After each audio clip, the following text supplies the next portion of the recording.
নমস্কার বন্ধুরা, আরিয়া রোজির আরও একটা নতুন ব্লগে তোমাদের সবাইকে স্বাগত জানাই। আশা করি তোমরা খুব ভালো আছো, আমরাও এখানে ভালো আছি। তো আরিয়া রোজির এই যে আজকে চুল কেটে দেবো, তো সেই জন্য দেখো ওদেরকে বসিয়েছি। জানি না কতক্ষণ বসবে, ওদের চুলগুলো অনেকটাই বড় হয়ে গিয়েছে। আর ওদের যেহেতু 5 বছরের আগে নাপিত ছোঁয়াতে নেই, সেই জন্য আমি নিজেই বাড়িতে কেটে দিচ্ছি। গরমটা যেহেতু প্রচণ্ড পড়েছে, সেজন্য ওদের প্রচণ্ড কষ্ট হচ্ছে। আর ওরা জানো তো সবথেকে বড় ব্যাপার, চুলটা কিছুতেই না বাঁধতে চায় না ভালো করে, বিশেষ করে মেয়ে তো একেবারেই বাঁধতে চায় না। চুলটা আমি দেখো দুটো ভাগে পার্টিশন করে নিয়েছি, নিয়ে পরে একদিকটা আমার কাটা হয়ে গেছে, নিয়ে ওকে ওর চুলটাই দেখাতে অবাক হয়ে গেছে আর কি। দেখো তারপর বেদি নেমে গেল, আর কিন্তু আমাকে কিছু কাটতে দিচ্ছিল না। হেয়ার কাট, এরকম আমার হেয়ার কাট হয়ে গেছে।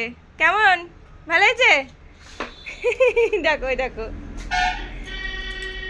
যাও এবার দাদাকে কাটবো। দেখি দাদার চুলগুলো দেখো, দাদার চুলগুলো দেখো এবার কি হয়েছে, চিড়িয়াকা ঘোষলা হয়ে গেছে। খুব অসুবিধা হচ্ছে, কিন্তু ও যখন কার্লি থাকে মানে এমনি, তখন খুব ভালো লাগে, কিউট লাগে, কিন্তু ওর অসুবিধা হচ্ছে প্রচণ্ড।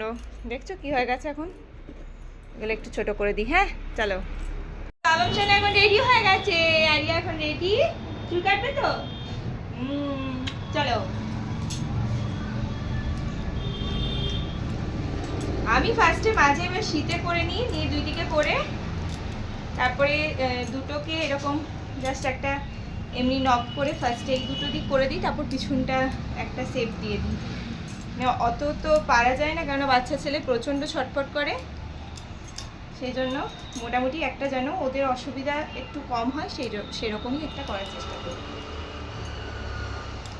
এই দেখো এখান থেকে এইটা যেটা আর কি মানে খারাপ হয়ে গেছে, যেই পোর্শনটা আর ছোট বড় হয়ে গেছে আর একটু নষ্ট হয়ে গেছে, সেই পোর্শনটা ফার্স্টে কেটে দেবো।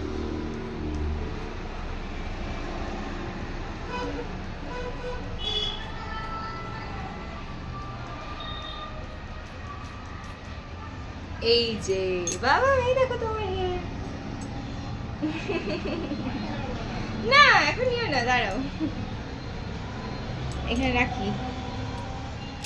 চলো এবার গাইস এই দিকটাও হয়ে গেল, দেখাও বাবা। এই যে এইবারে ভালো করে সাইড থেকে পিছনটা পুরোটা একটা শেপ দিয়ে দেবো। দেখি সামনেটা দেখি, এরা একটা ছোট ছোট হয়ে গেল। দাঁড়াও দাঁড়াও, এবার পিছনটা একটু দিন। এই যে দেখো আরিয়ার চুল কাটা হয়ে গেছে, এখন খুব জেদ হয়ে গেছে, দেখো চুলটা কেটে, এই দেখো কাঁদছে। এই যে দেখো হেয়ার কাটিং হয়ে গেছে, দেখো দেখি বাবু, দেখো কি সুন্দর ছোট ছোট হয়ে গেছে। এটা গরমে অনেকটা আরাম পাবে, ঘাড়ের কাজটাও কিছুটা কম করে দিয়েছি।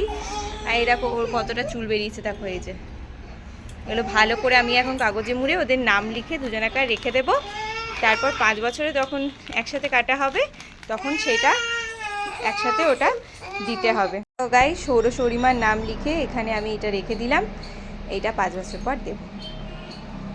চলো বাবা, দেখো হাসি পেয়েছে এতক্ষণে কান্না হচ্ছিল। আসো, চলে আসো।